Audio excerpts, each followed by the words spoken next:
इस कहानी के सभी पात्र और घटनाएं काल्पनिक हैं। इसका किसी भी व्यक्ति या घटना से कोई संबंध नहीं है।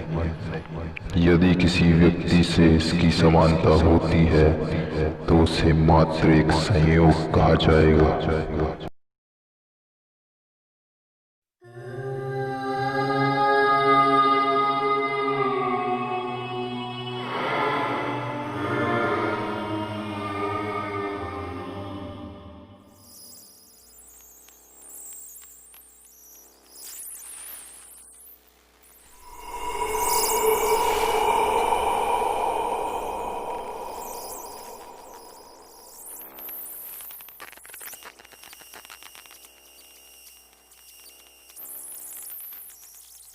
घर में सिलेंडर फटने से हुई युवती की मौत और मेगा कार फैक्ट्री एक्सीडेंट जैसी बड़ी खबरों के पीछे शाक्य जी का काला चेहरा पूरी तरह छिप गया था।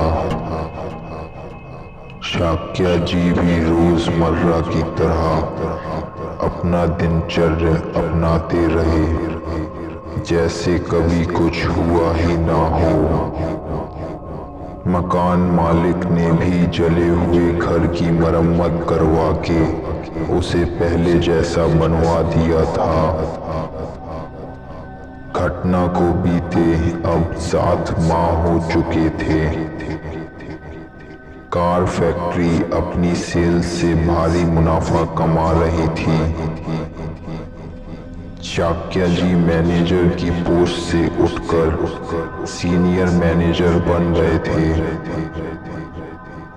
फैक्ट्री ने उनके कार्य को सराहते हुए उन्हें इंक्रीमेंट के साथ ही फैक्ट्री में तैयार हुई एक शानदार कार गिफ्ट करके उन्हें समारोह में पुरस्कृत किया।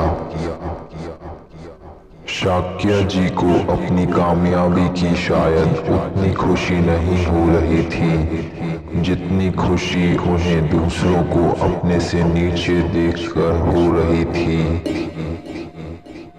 वो कार की चाबी को हवा में उछालकर शान से सबके सामने देखते हुए कार के ऊपर हाथ फेरते हैं।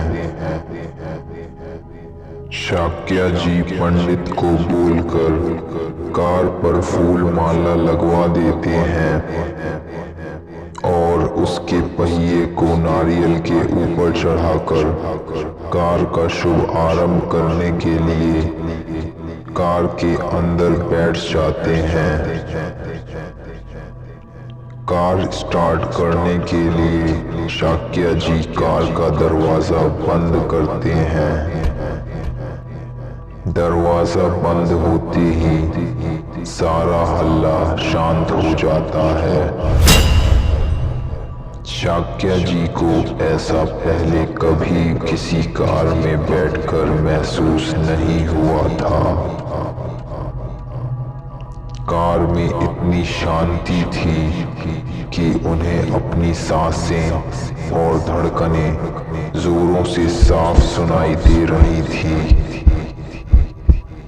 अब उन्हें ये सब काफी अजीब लग रहा था।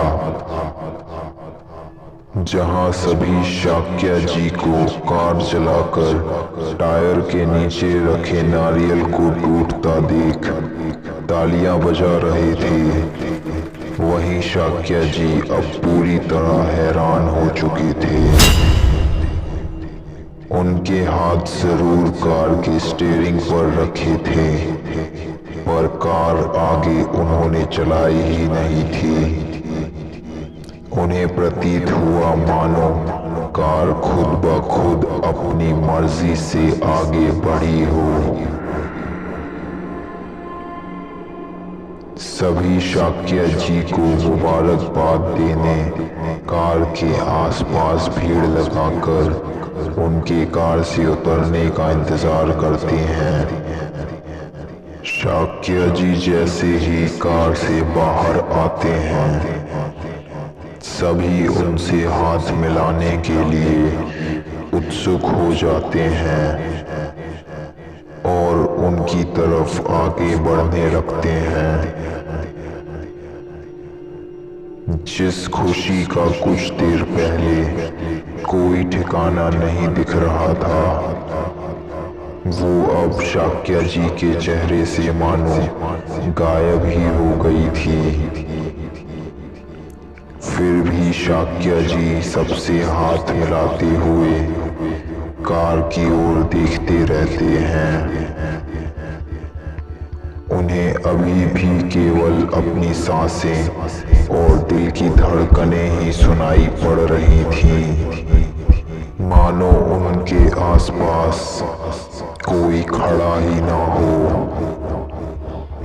बस वो लोगों से हाथ मिलाते हुए लगातार उस गहरे लाल रंग की कार की ओर देख रहे थे। कार में लगी फूलों की माला उनके देखते ही देखते मुरझा गई थी और जमीन पर टूटे हुए नारियल से पानी की जगह लाल सिंदूर निकला हुआ था।